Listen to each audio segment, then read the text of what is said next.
Daily news paper analysis চেনেলত আপোনাক সকলোকে স্বাগতম জনাইছোঁ। নিউজ পেপাৰৰ পৰা কেইটামান কাৰেণ্ট এফেয়াৰ লৈ এই ভিডিঅ'বিলাক বনাই আছোঁ, যিসমূহ APSC, SSC, ৰেলৱে আদি বিভিন্ন পৰীক্ষাৰ বাবে অতিকে গুৰুত্বপূৰ্ণ। বলক দেৰি নকৰি ভিডিঅ'টো আৰম্ভ কৰোঁ। যদি চেনেলটো নতুনকৈ চাইছে তেতিয়াহ'লে ছাবস্ক্ৰাইব কৰিবলৈ নাপাহৰিব আৰু নটিফিকেশ্যনবোৰ পাই থাকিবলৈ কাষৰ বেল আইকনটো বজাই দিব। আমি আজি প্ৰথম নিউজটো লৈছোঁ।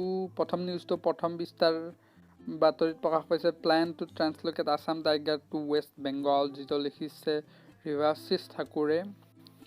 ইয়াৰ চলতে বাতৰিটোত কোৱা হৈছে যে অসমৰ পৰা 6টা বাঘ ৱেষ্ট বেংগলৰ বাক্সা টাইগাৰ ৰিজাৰ্ভলৈ স্থানান্তৰিত কৰা হ'ব, যিহেতু বাক্সা টাইগাৰ ৰিজাৰ্ভত এই বাঘৰ সংখ্যা হ্ৰাস পাইছে। যিহেতু এই বাক্সা টাইগাৰ ৰিজাৰ্ভত বাঘৰ কোনো বৰ্তমান উপস্থিতি ধৰা পৰা নাই আৰু অসমত বৰ্তমান এই বাঘ পৰ্যাপ্ত পৰিমাণে পোৱা যায়।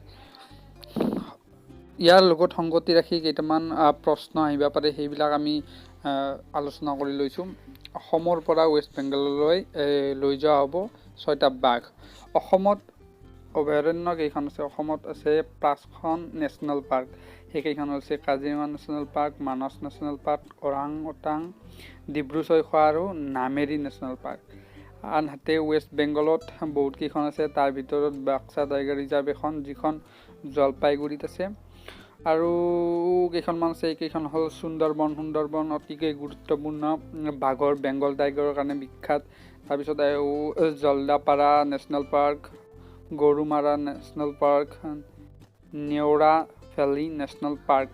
নেওৰা ভেলী নেশ্যনেল পাৰ্কখন ইউনিক ৰেড পাণ্ডাৰ কাৰণে বিখ্যাত। ইয়াৰ পাছত আমি আগবাঢ়োঁ নেক্সট বাতৰিটোলৈ। নেক্সট বাতৰিটোত দিয়া আছে shift completely to BS6 units dealers body to অট'মেকাৰ্ছ।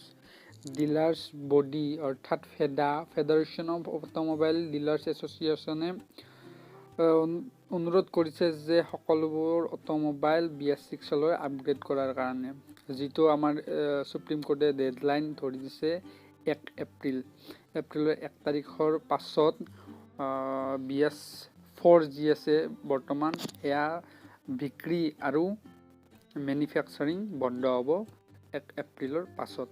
অৰ্থাৎ 1 এপ্ৰিলৰ পাছত আপুনি BS4ৰ গাড়ী কিনিবলৈ নাপাব।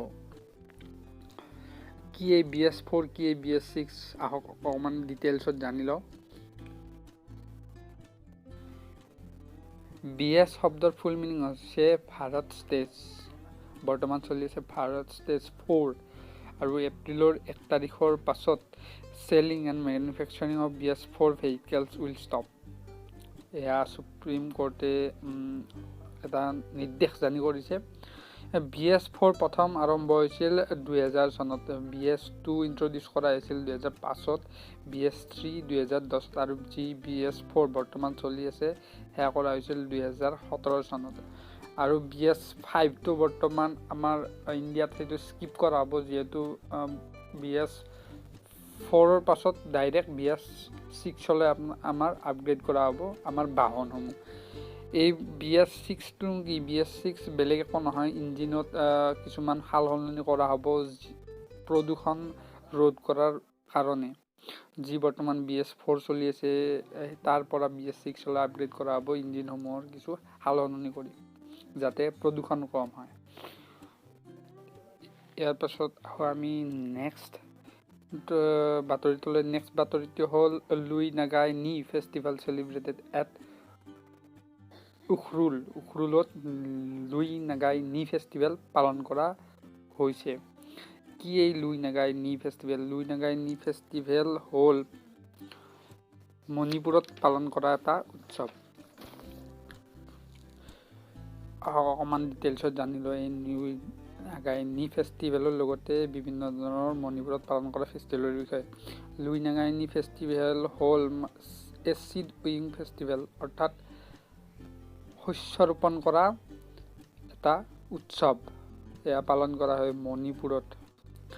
নাগা কমিউনিটি, নাগা কমিউনিটিৰ মাজত মণিপুৰৰ যি নাগা কমিউনিটি আছে তেওঁলোকে সাধাৰণতে এই উৎসৱ পালন কৰে, আৰু ইয়াৰ থিম হৈছে ওৱাননেছ থ্ৰু কালচাৰ, ঐক্যতাৰ মাজেৰে ঐক্যতা প্ৰদৰ্শন কৰা হয় কালচাৰ অৰ্থাৎ সংস্কৃতিৰ মাজেৰে ঐক্যতাৰ প্ৰদৰ্শন ইয়াৰ থিম আৰু আদাৰ ফেষ্টিভেল অফ মণিপুৰৰ কিছুমান অন্যান্য উৎসৱ এইবোৰ উল্লেখ কৰিছোঁ লগতে মোক অন্যান্য পৰীক্ষাৰ বাবে অতিকে গুৰুত্বপূৰ্ণ মণিপুৰত পালন কৰা হয় Cheiraoba festival Chumpha festival Gaan Ngai festival এইটো জানুৱাৰী মাহত পালন কৰা হৈছিল গংগা নাগাই ফেষ্টিভেলটো হাইগ্ৰু হাইডংবা কং ফেষ্টিভেল লাই হাৰাবা এইটো APSCত এবাৰ আহিছিল লাই হাৰাবা ফেষ্টিভেল নংগল চকৌবা এইটো আহিছিল